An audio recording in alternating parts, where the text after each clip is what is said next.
Hello friends, तो स्वागत है आप सभी का आज के इस वीडियो में हम लोग जानेंगे ड्राइंग शीट के अभिन्यास यानी layout of the drawing sheet. तो चलिए देखते हैं कि आपका ड्राइंग शीट का कैसा लेआउट होता है।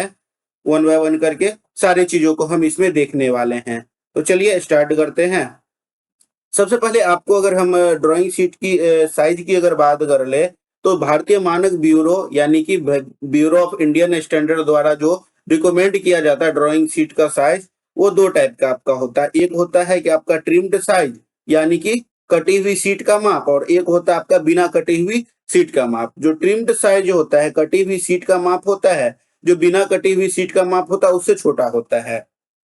आपको हम पहले भी बता चुके हैं कि आपका जो ड्राइंग शीट होता है वो A0, A1, A2, A3, A4, A5 इस तरह के आते हैं। तो सबसे जो बड़ा साइज होता है वो A0 का होता है, उसके बाद A1 का, उसके बाद A2 का, उसके बाद A3 का, उसके बाद A4 का और उसके बाद A5 का। अगर A0 की हम साइज की बात करें, तो अगर आप कटी हुई शीट का माप देखते हो तो mm में अगर देखोगे तो उसकी लंबाई 841 और अगर चौड़ाई की बात कर ले तो 1189 होगा। उसके बाद जो A0 का लंबाई होता था वही क्या हो जाता था, A1 का चौड़ाई हो जाता था।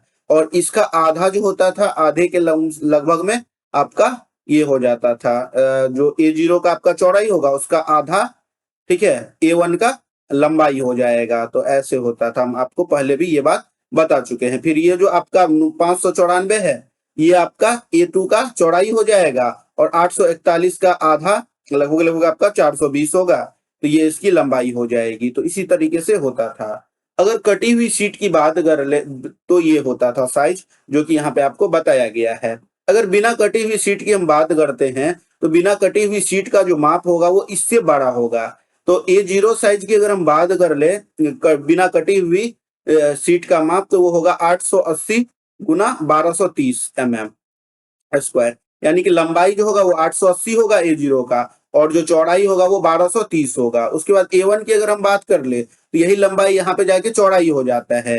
A1 में A0 का जो लंबाई है वो A1 का चौड़ाई हो जाएगा, और 1230 का जो है लगभग लगभग आधे के बराबर जो है, लगभग लगभग आधा, पूरा आधा नहीं होता है, ठीक है, इसका लगभग ये आधा होता है। तो ये 625 आपका इसका लंबाई हो जाएगा। तो ज्यादातर हम लोग जो सीट यूज करते हैं वो A1 का यूज करते हैं। तो इस तरीके से आपको यहाँ पे ड्राइंग सीट का, सभी ड्राइंग सीट का साइज आपको बताया गया। इधर आपका कटा हुआ सीट का, और इधर जो है आपका बिना कटा हुआ सीट का आपको यहाँ पे दिखाया गया है। तो अब जो हम लेआउट देखने वाले हैं वो A1 साइज वाले का देखने वाले हैं, क्योंकि सबसे ज्यादा हम लोग A1 साइज के ही ड्राइंग सीट का उपयोग करते हैं।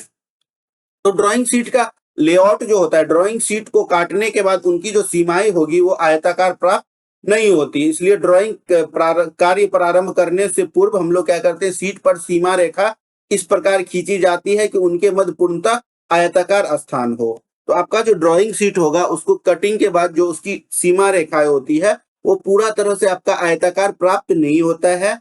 इसलिए ड्राइंग कार्य प्रारंभ करने से पहले हम लोग क्या करते हैं, शीट पर सीमा रेखा, बॉर्डर लाइन इस प्रकार खींची जाती है कि उनके मध्य जो होगा वो आयताकार आपको स्पेस मिल जाएगा, वर्किंग स्पेस मिल जाएगा, जिसपे हम लोग ड्राइंग करेंगे। भारतीय मानक संस्थान यानी ISI के अनुसार अगर हम बात कर ले, तो बाएं सिरे की सीमा रेखा का दूरी 20 से 40 होगा, और अन्य सिरों की सीमा रेखा की दूरी 5 से 25 रखनी चाहिए, ठीक ना। बाएं सिरे वाले का थोड़ा सा ज्यादा रखते हैं अन्य सिरों से, क्योंकि इधर से क्या होता है कि हम लोग बाइंडिंग करते हैं, ठीक है। तो जब बाइंडिंग करते हैं तो इधर से अगर जो है, अगर कम आप रखते हो मार्जिन, तो फिर वो क्या हो जाएगा, इस पे दबाव बन जाएगा, आपके ड्राइंग शीट पे दबाव बन जाएगा। इसलिए इधर से आपको बाइंडिंग करने के लिए थोड़ा अधिक जो है मार्जिन रखना पड़ता है। तो 20 से 40 तक रखते हैं बाएं सिरे पे, और अन्य सिरे पे 5 से 25 तक रखनी चाहिए। वो भारतीय मानक संस्थान ने बताया है आपको। बाएं सिरे पर अधिक मार्जिन इसलिए छोड़ा जाता है जिससे कि सीट को जिल्द यानी बाइंडरी में बांधकर सीट का कार्यकारी क्षेत्र जिल्द में दब न जाए, ठीक है। बांधने पर सीट का कार्यकारी क्षेत्र जो वर्किंग स्पेस है वो जिल्द के अंदर जब दब न जाए, इसके लिए हम लोग क्या करते हैं, बाएं सिरे पे मार्जिन आप 20 से 40 तक ले लेते हो।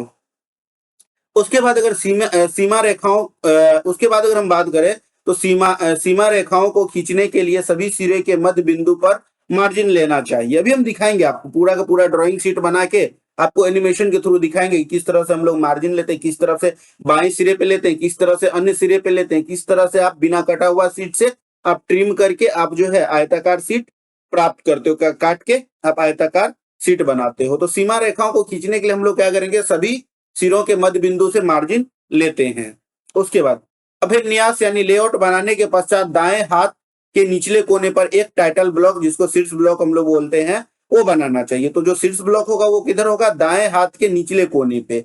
टाइटल ब्लॉक भी हम दिखाएंगे और बताएंगे कि टाइटल ब्लॉक में हम लोग क्या क्या लिखते हैं और किस तरीके से बनाते हैं, उसका क्या माप होता है, इस पे चर्चा करेंगे। तो अभी जो भी हम बात बताएं वो आप देखो। अभी जो हम ये ड्राइंग शीट आपको सामने जो दिख रहा है, ये ड्राइंग शीट आपका A1 साइज का है, क्योंकि अधिकतर हम लोग A1 साइज के ड्राइंग शीट का यूज करते हैं। तो इधर इसका जो है ये चौड़ाई हो जाएगा, इधर आपका ये लंबाई हो जाएगा ड्राइंग शीट का। तो अगर हम चौड़ाई की बात कर ले तो इसकी चौड़ाई कितनी होती थी, 880 mm, ठीक है। और इसकी अगर हम लंबाई की बात कर ले तो इसका लंबाई कितना होता था आपको, इसकी लंबाई की अगर बात कर ले तो ये हो जाता था 625 mm। तो ये जो आपका ड्राइंग शीट है ये A1 साइज का ड्राइंग शीट है और ये बिना कटा हुआ है, अनट्रिम्ड है।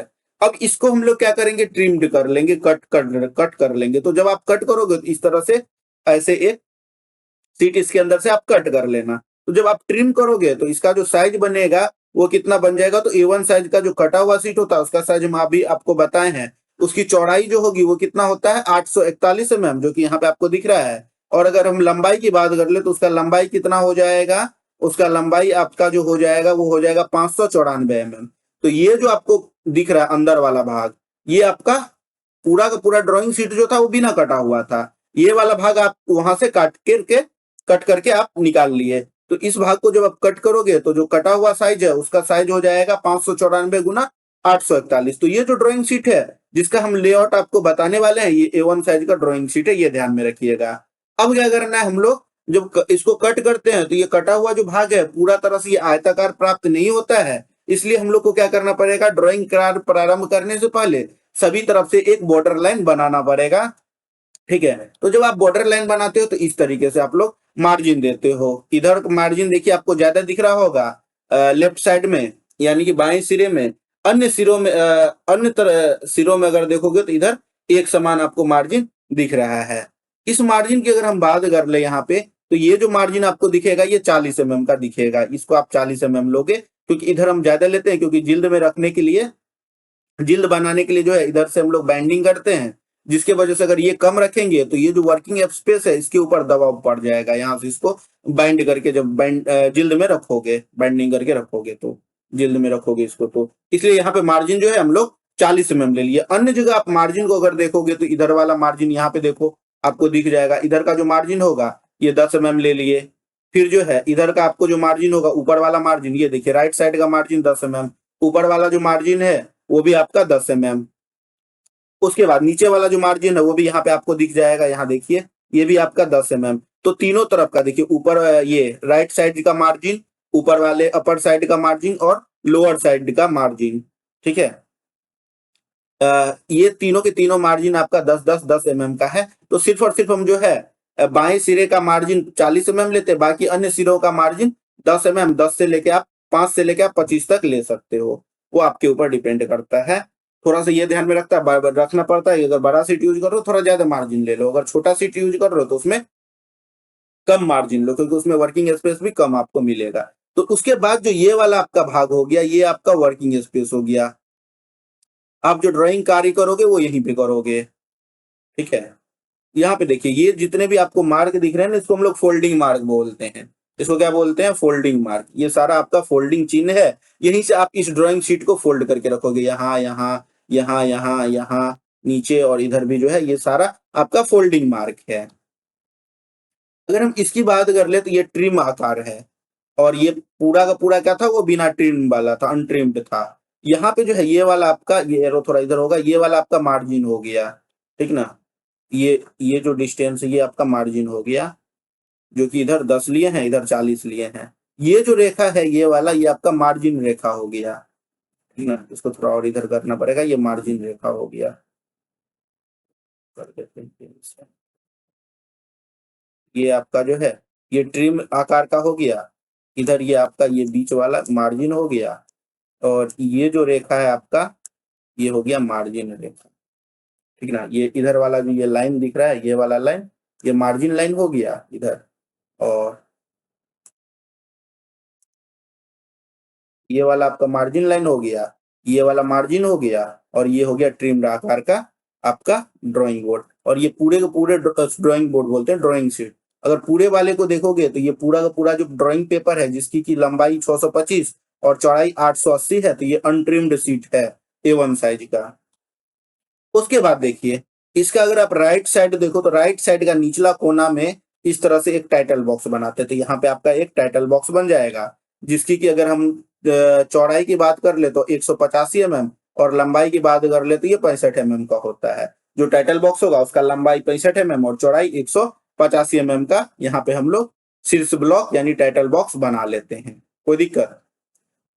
इधर अगर आप ये देखोगे तो ये आपका बॉर्डर रेखा दिखेगा, ये वाला ये आपका बॉर्डर रेखा, ये आपका इधर वाला मार्जिन रेखा, कोई दिक्कत।